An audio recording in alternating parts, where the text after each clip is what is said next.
Buenas tardes a todos. Bueno, me es un poco raro después de 14 dúos en el hospital, en el Hotel Londres,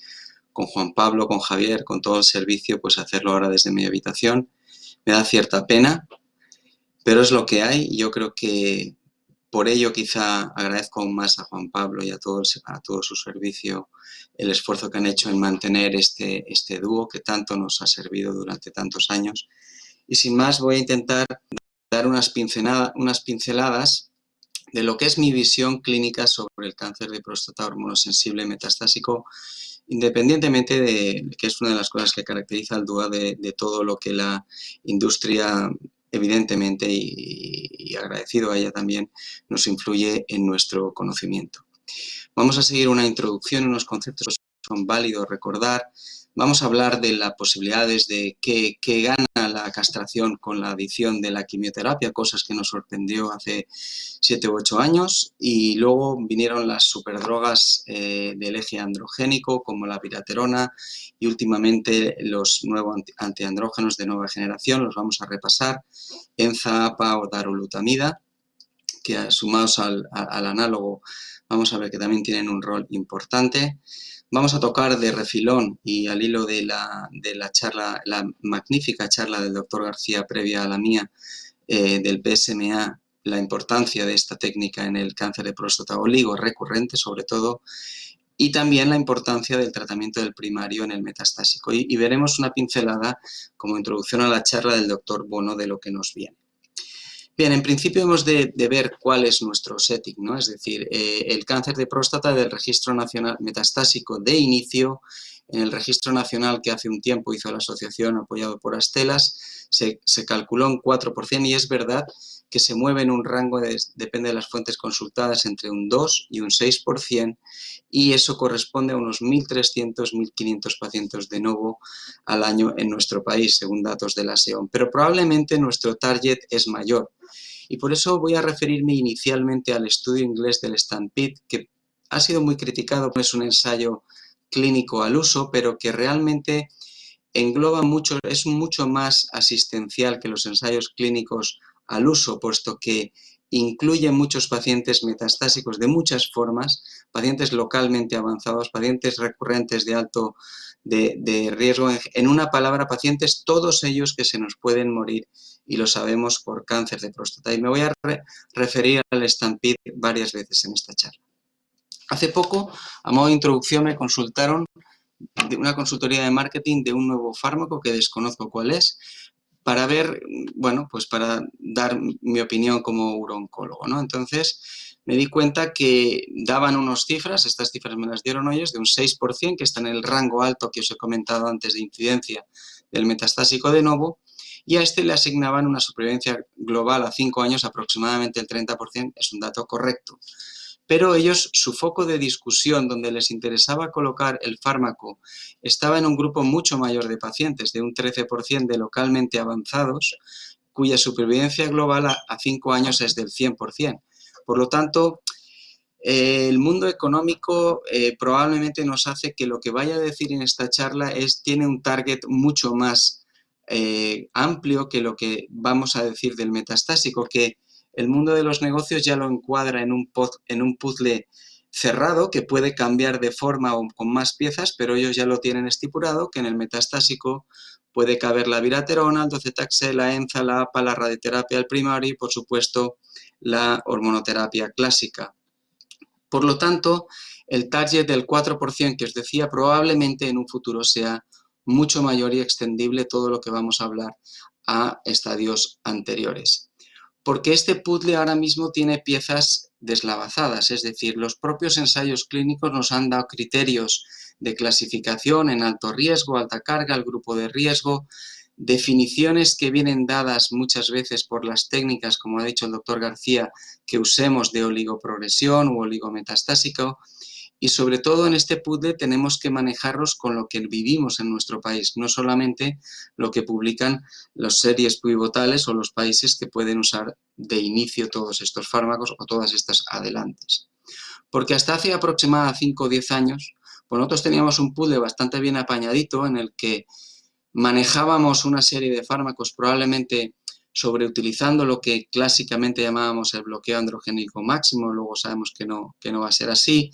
con alguna pieza un poco descolocada como era el manejo del hueso con zoledrónico, con denosumab, pero bien, más o menos creíamos que lo teníamos bastante bien organizado, el cáncer de próstata metastásico. Y ensayos, nos tuvimos muchos años hablando del tratamiento continuo y de la intermitencia. ¿Qué aprendimos de los ensayos de intermitencia? Pues bueno, supimos que las diferencias en supervivencia global, si bien eran ligeramente favorables al tratamiento continuo, no cumplían los criterios para definirlo como diferencias estadísticamente significativas. Pero sí que de estos ensayos, por ejemplo el del SWOG, aprendimos que cuando dejábamos la hormonoterapia en un periodo off y valorábamos la calidad de vida o la salud mental o la función eréctil a los 3 meses, pues había diferencias a favor del tratamiento intermitente. Y aprendimos otra cosa muy importante que me viene al pelo para comentarla, y es que la hormonoterapia, como ya se había apuntado previamente, tiene mucha relación con la mortalidad o la morbimortalidad secundaria a eventos cardiovasculares, y que esta era un poquito más prevalente cuando el tratamiento era continuo que cuando era intermitente, si bien esto es cierto porque se incluían los pacientes tratados con acetato de ciproterona, que actualmente ya casi no se usa. Pero este año se ha publicado el estudio ERO, en el que nosotros hemos sido el mayor reclutador nacional, y es un ensayo importante porque se ha testado el Relugolix, que es un antagonista oral de la LH, RH no agonista, sino antagonista, en su capacidad de bloquear la testosterona rápidamente y retornar a cifras de testosterona normal cuando se reintroduce, cuando se para el fármaco, siendo superior, el objetivo primario era ese, y demostró superioridad en bloqueo al análogo, que era el brazo de control. Pero lo que me interesa de este fármaco en este momento es que volvió a reproducir los datos de que el antagonista, que ya sabíamos del Degarelix, produce un tercio de eventos cardiovasculares comparado con el análogo clásico. Y si estos pacientes ya tenían infartos o trombosis previas, tenían eventos cardiovasculares previos, ese quebrado aumentaba a la ratio de 1/6, es decir, que de 3% favorecían la prevención de estos eventos frente a un 17% de cuando tenían eventos cardiovasculares previos y usaban análogo, lo cual yo creo que de este fármaco se va a hablar mucho en el futuro, porque Maha Hussain, en ese estudio que os he comentado previamente de intermitencia, nos enseñó esta diapositiva que hemos visto muchas veces, pero que no hay que olvidar, que cuando aplicamos una terapia de deprivación androgénica y obtenemos un PSA nadir de menos de 0,2 de PSA, estos pacientes tienen una mediana de supervivencia de más de 75 meses, frente a los que no adquieren un PSA nadir o tienen un PSA nadir mayor de 4 que tienen una mediana de supervivencia de 13 meses, diferencias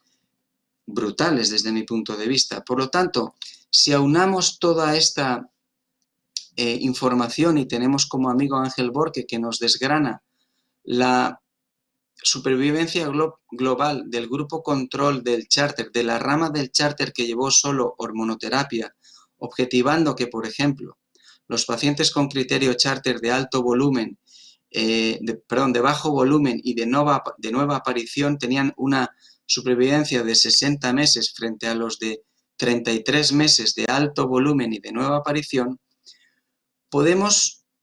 meter toda esta información en la coctelera y pensar que actualmente con el boom de las terapias de combinación podamos caer en la infrautilización de esta información tan fácil y tan barata, por decirlo así, como es el PSA nadir. Lo que no está claro es a qué tiempo, si a 3 o 7 meses. 7 meses lo he puesto basados en este subanálisis del Charted, que es cuando valoraban ese PSA nadir, con el bloqueo clásico para, a la vez que analizamos o valoramos con nuestros cardiólogos o nuestros internistas el riesgo cardiovascular de ese paciente, si realmente tenemos que añadir algo más a ese paciente añoso, cardiópata, de 85 años, que es un metastásico de inicio, pero que tiene un riesgo vascular elevado que podemos solamente agravar añadiendo más fármacos a un bloqueo que podría poder hacerse con antagonistas de la LHRH. Bien, sirve esto de introducción a un dicho clásico del doctor Einstein, que a mí me recuerda al doctor Ricós, ya jubilado, pero al que aprecio mucho porque me enseñó mucho en mi servicio, y que nos vienen nuevos antiandrógenos de segunda generación, la literatura de la importancia de tratar el primario en el metastásico, los taxanos, etcétera, una serie de cosas que nos descolocan el puzzle, pero hay cosas que no cambian, y estos son datos del ARCHES, de la Asociación de Enzalutamida, al análogo clásico, y vemos que según donde estén las metástasis, el comportamiento, que ya lo sabíamos del tratamiento hormonal clásico, pues va a ser diferente. La respuesta al superbloqueo, como por ejemplo con enzalutamida, es mucho mejor cuando solo hay ganglios que cuando hay metástasis viscerales, que es la raya roja, o cuando hay solo ganglios, perdón, que es la raya amarilla. Bien, estas cosas no cambian. Pero bien, ya entrando a materia, el charter, tenemos la suerte que ya tiene un largo seguimiento, y si nos centramos en los pacientes con su definición de alto volumen, vemos que los datos que ya se publicaron a una mediana de 29 meses siguen siendo muy robustos, con una ganancia neta de 17 meses de supervivencia, con 53 meses de supervivencia manteniendo la Hazard ratio. No así, curiosamente, que ya se apuntó que probablemente era cuestionable la adicción de 6 ciclos de docetaxel a metastásicos de bajo volumen, de baja carga tumoral. De inicio, esto a la larga se ha demostrado que no hay una ganancia en supervivencia neta con un seguimiento de 53 meses, y por tanto esto actualmente aquilata la indicación de quimioterapia solamente a los de alto volumen. Porque no hay que olvidar que es quimioterapia y que en 1 de cada 2 pacientes aparecen efectos secundarios del tipo que fuera de grado 3 o mayor, y que hasta el 15% tienen aparición de neutropenias febriles, que bueno, no deja de ser una complicación muy preocupante. Si ya nos centramos a la asociación del análogo a viraterona, en el estudio pivotal Latitude, curioso, de forma muy paralela al charter, también da una ganancia con un seguimiento ya muy maduro, de una ganancia neta, decía, también de 17 meses. Este ensayo para mí es un ensayo muy depurado, muy perfecto, muy bien hecho, con 3 análisis interim que han ido manteniendo la Hazard ratio evolutivamente, y quizá el único pega es que precisamente en su génesis ha sido muy taxativo, muy severo en sus criterios de inclusión, y esto probablemente lo han aprovechado las autoridades sanitarias de nuestro país para ahora probablemente solamente poder tratar con abiraterona y prednisona 5 miligramos a el grupo de pacientes de alto riesgo que incluyó el Latitude en su génesis. Y de esto han aprendido los demás o los siguientes ensayos que voy a mentar, afortunadamente para los pacientes y para nosotros, ampliando el abanico de pacientes a incluir. Pero del análisis de subgrupos del Latitude podemos contrarrestar o contradecir aquella tufillo de que el paciente de alta carga o de alto de riesgo alto debía ser tratado con quimio en todos los casos, puesto que vemos que en los pacientes de peor pronóstico, como enfermedad visceral, más de 10 lesiones óseas o con alta carga tumoral por la LDH, pues también son diferencias estadísticamente significativas a favor del uso combinado de análogo con abiraterona 1000 más prednisona 5 miligramos. Y los objetivos secundarios tan importantes para el paciente, no solamente la supervivencia global, como el retardo de la aparición de dolor, del evento óseo, el retardo de la necesidad de quimioterapia o de otros tratamientos derivados, o la Progression Free Survival 2, pues todos ellos cumplen diferencias estadísticamente significativas y, por tanto, para mí este sí que es un ensayo clínicamente game changer, como decía el colega anterior. Y como he dicho en principio, vuelvo al Stampede como... A mí me gusta llamar al Stampede como un rodillo de realidad. Es un rodillo de realidad porque se parece mucho a lo que yo hago en el día a día. Y este año, muy recientemente, el Dr. James, que también ha publicado datos en quimioterapia en el metastásico de este estudio, nos da su seguimiento en la rama que usó AVI con prednisona a un seguimiento mediano de 6 años, ya muy maduros. Y como sabéis, el Stampede incluye hasta un 7% de pacientes no estrictamente metastásicos que han progresado de tumores previos y al 50% un reparto entre pacientes de bajo riesgo o de alto riesgo por criterios latitud. Y esta probablemente es la diapositiva más importante del año, ¿no? Como el artista del año. Pues esta es la diapositiva del año para mí. ¿Por qué? Porque fijaros aquí cómo la hazard ratio se mantiene estable de los datos presentados en 2017 con 3 años más de seguimiento en el grupo, en supervivencia global, en el grupo total de la rama Stampede del AVI. Pero lo que es más interesante son las 4 gráficas de la derecha por criterios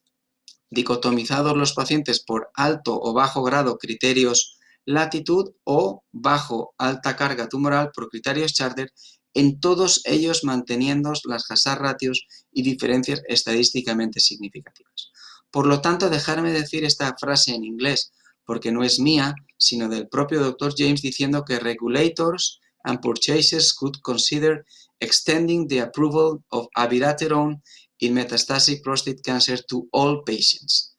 Quiere decir, hoy que no tenemos traducción, que probablemente hoy por hoy con estos datos deberíamos tratar con abiraterona a todos los pacientes metastásicos. Bueno, es una afirmación importante que cabría discutirla con nuestras autoridades sanitarias que nos impiden tratar muchos de ellos pese a estos datos. Y en cuanto a efectos secundarios, fijaros que los datos presentados a 2 años o a 4 años de este mismo estudio, os he graficado en rojo el aumento de 2 a 4 años de los efectos secundarios de la hormonoterapia aislada, y fijaros que son muy parecidos en porcentuales del incremento con 2 años más de seguimiento de los efectos secundarios de la asociación de abiraterona. Es decir, que a mayor tiempo hay más efectos secundarios, pero son los efectos secundarios de tan fácil manejo con esta droga que estamos ya, pues incluso los urólogos y todo el mundo muy, muy bien acostumbrados a manejar. Bien. Y otra cosa que no cambia, y a colación de la importancia del PSA-nadir tras hormonoterapia clásica que decía de los datos de Hussain, es la importancia del PSA-nadir tras 3 meses de asociar a la hormonoterapia clásica la prednisona, puesto que con puntos de corte de tan fácil uso como es que el PSA baje más de 0,2 o disminuya más del 98% del valor inicial, pues predice un buen comportamiento frente a lo contrario. Con lo cual empezamos a cambiar el paradigma y a manejar estas nuevas drogas con la familiaridad que hemos usado la hormonoterapia toda nuestra vida. Y en cuanto a comparativa de calidad de vida, evidentemente el docetaxel tiene un valle muy pronunciado en los 2 primeros años de vida, que es cierto que estos son datos del Stampede, en ramas que se pueden comparar en el tiempo por el diseño del estudio, frente a datos de la abiraterona, y si bien a los 2 años la calidad de vida con el docetaxel se recupera, fijaros en esa gráfica como siempre queda por debajo de la calidad de vida obtenida con el abiraterona. Bien, saltamos de molécula, de asociar abiraterona pasamos a asociar al análogo la enzalutamida, y el ensayo ARCHES que también participamos, cuyo objetivo primario era la supervivencia libre de progresión de la enfermedad. Fijaros las diferencias tan ópticamente importantes en la asociación de combinación análogo más enzalutamida frente al análogo en monoterapia. Y del análisis de subgrupos del ARCHES también podemos ver que prácticamente en todos los grupos, incluido la enfermedad de bajo o alto grado, o lo que luego vamos a desmentir parcialmente con lo que viene, el uso previo o no de docetaxel, pues todos los grupos eran favorables al tratamiento de combinación. Reseñar aquí que el grupo de tratados con docetaxel era menor que los que vamos a comentar probablemente posterior con el Enzamet. Otra molécula tan interesante como la apalutamida, y decía que estos ensayos aprendieron del Latitude a aceptar all comers, todos los metastásicos, y por tanto datos muy interesantes porque son aumentos estadísticamente significativos de supervivencia global con una hazard ratio de 0,67, hacen pensar que la apalutamida también tenga su papel en el metastásico en todas las indicaciones. Y cuando analizamos el análisis por subgrupos, fijaros cómo la poca cantidad de eventos aquí abajo que han ocurrido en la enfermedad de bajo volumen probablemente hace que estos datos no sean muy definitivos en este momento y habrá que verlos evolutivamente qué ocurre con estos datos. Y un ensayo muy interesante desde mi punto de vista por tres motivos. Primero, porque es un ensayo que es un ensayo independiente, no dirigido por la industria. En segundo lugar, el brazo control es un brazo más potente porque al brazo estudio, que es la asociación del análogo con enzalutamida, se confronta a un brazo control, que es el análogo, frente a un antiandrógeno de primera generación, en la mayoría de casos bicalutamida, que como sabemos tiene su efecto en cáncer de próstata. Y el tercer caso que lo hace curiosidad que le hace interesante a este estudio es que prácticamente el 50% de los casos, puesto que ya se había probado el docetaxel cuando se desarrolló, incluyeron el docetaxel de inicio, el 45% en concreto, que distribuye los pacientes prácticamente al 50% en pacientes de alta carga tumoral o baja carga tumoral y que hasta el 42% de los metastásicos incluidos habían tenido un tratamiento local previo. Con lo cual es un ensayo que también me gusta como el STAMPEDE porque se acerca mucho a mi práctica clínica habitual. Y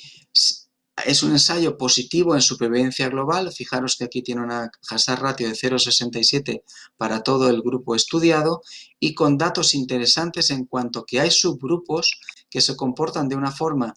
algo peor y es, por ejemplo, en aquellos pacientes que han llevado docetaxel de inicio. Esto es más cuestionable porque hay muy pocos tratados con terapia de protección del hueso o metástasis viscerales. Pero si nos atenemos al grupo, a ese 45% de pacientes que fueron tratados inicialmente con docetaxel, fijaros en las dos gráficas de arriba, son esos pacientes que llevaron inicialmente docetaxel, como os decía, sí que marcan diferencias estadísticamente significativas la tripleta, es decir, usar docetaxel, enzalutamida y análogo, frente a usar solamente docetaxel y análogo en supervivencia libre de progresión, pero no así en supervivencia global. Y esto es frente a que cuando no han llevado docetaxel, el otro 55% de pacientes, sí que existen diferencias en supervivencia global usando la enzalutamida en combinación con el análogo frente al análogo en monoterapia. Y esto que nos induce a pensar que, bueno, que la tripleta que ahora mismo se está estudiando en otros ensayos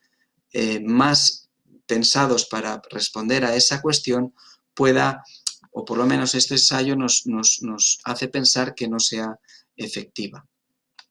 ¿Y qué sabemos de aquellos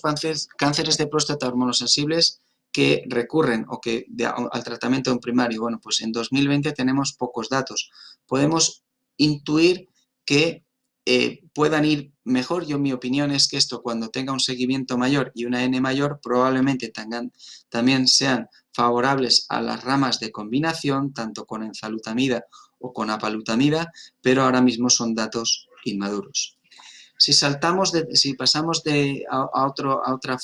otro escenario, al cáncer de próstata hormonosensible, recurrente oligometastásico entre 1 y 3 metástasis, tenemos los datos en caliente del estudio Oriole que confronta la posibilidad en este escenario de asociar, de tratar, la rama estudio era tratar con SBRT esa metástasis de 1 a 3 metástasis frente a hacer observación. Y en un endpoint compuesto de supervivencia libre de progresión, fijaros a 6 meses como frente al 61% de pacientes que progresan, la enfermedad progresa con metástasis cuando se observa, a un 19% de progresión y también diferencias claramente ópticas en progresión bioquímica. Este estudio es un generador de hipótesis y es un estudio que va a generar fases 3 y que ya están en marcha, puesto que además tiene un background muy inteligente, puesto que hace un estudio genético e inmunológico que perfila la posibilidad de seleccionar a qué pacientes tratar con SBRT y a qué pacientes no. Y además es muy interesante porque hace un estudio ciego concomitante a las pruebas de estándares de TAC y rastreo óseo que hacen los criterios de inclusión en este estudio, un estudio ciego, como os decía, con PSMA, que hace saber que aquellos pacientes que borran el PSMA tras la SBRT van mucho mejor, evidentemente, que aquellos pacientes que, desconociendo que tenían otras metástasis que se le escapaban al TAC o al rastreo, no las borraban. Estudio muy interesante que os recomiendo leer. Y si saltamos de tercio a la importancia o no del tratamiento del primario en el cáncer de próstata hormonosensible, todo aquello que nos han dicho que el análisis de su grupo no es válido, este estudio globalmente que enfrentó la radioterapia del primario en el metastásico frente a no irradiar y que fue un estudio negativo, de su estudio de su grupo veis que la presencia de menos de 5 metástasis, pues la cosa se iba bastante hacia la izquierda, apuntando que esta hazard ratio podría ser interesante estudiar en otro estudio. Y vuelve otra vez el rodillo del Stampede que estudió en no sé qué rama, en la M o la H, no me acuerdo, la posibilidad de asociar radioterapia al primario, demostrando o aquilatando que cuando se dicotomizaba con un punto de corte de 3 hasta 3 metástasis óseas por debajo de 4, la asociación de radioterapia del primario tenía una hazard ratio estadísticamente significativa a favor de aumento no solamente de supervivencia libre de progresión, sino lo que es más interesante, de supervivencia global. Yo tengo una frustración personal de que, pese a lo que le he intentado con todas mis fuerzas, de no haber entrado en ningún ensayo clínico, puesto que en este país es difícil, de tratamiento del primario en el metastásico, bien con prostatectomía radical o radioterapia. Yo solamente os puedo presentar 13 casos en los que en el servicio hemos hecho cirugía o radioterapia del primario por distintas indicaciones, apuntando el tufillo clínico a que en la mitad de ellos, con un seguimiento de 48 meses, 4 años, pues sí que hemos conseguido retardar la progresión en metástasis y, por tanto, animándonos a por lo menos estar muy encima de esta literatura. Pero esta literatura la tiene que aquilatar toda esta serie de ensayos clínicos que nos digan realmente el papel de la radioterapia y de la prostatectomía radical con linfadenectomía extendida en el metastásico. Y por lo tanto, si ya teníamos desorganizado el puzzle que los economistas nos querían dar como cerrado, con todo lo que os he contado, ahora vienen nuevos actores, como pueda ser la inmunoterapia, los inhibidores de PARP, los inhibidores de AKT, y que bienvenidos sean, por supuesto, tendremos que buscarles su sitio. Y quería poner simplemente esta diapositiva como introducción a la charla del profesor Johan de Bono, que vamos a ver posteriormente, puesto como urooncólogos tenemos que estar muy preparados para lo que nos viene. Yo creo que lo que nos viene como urólogos inicialmente es el buen manejo del tejido tumoral. Me explico. Del estudio Profound ya sabemos que cuanta más que el testing de la mutación de los genes DDR es mejor cuando se hace en biopsias nuevas que no en biopsias antiguas. En biopsias de prostatectomía radical mejor que en biopsias de cilindro, mejor en tejido ganglionar si tenemos tejido metastásico que en tejido de la pieza, más éxito en tejido metastásico que en tejido del primario y mayor, o por ejemplo, mayor rentabilidad del estudio ganglionar que del estudio de una metástasis ósea. Todo esto en nuestros servicios lo hemos de organizar. Hemos de empezar a preocuparnos de organizar la recogida, que los patólogos utilicen un workup correcto para que esto se pueda testar exitosamente cuando se tenga que testar. Y quiero finalizar esta diapositiva con mis dudas de que el puzzle lo podamos completar nunca, porque entonces la urooncología la podría responder los robots y perderíamos a personajes como Juan Pablo Sanz-Jacka y lo que siempre nos ha enseñado durante estos 15 años de su humanización de la oncología y su medicina no personalizada al fármaco que toca, sino personalizada al paciente que tenemos delante. Por lo tanto, Juan Pablo, tienes todo el apoyo de mi servicio para tu situación actual y espero que pronto se te reconozca todo lo que hemos disfrutado de estos dúos durante 15 años. Muchas gracias.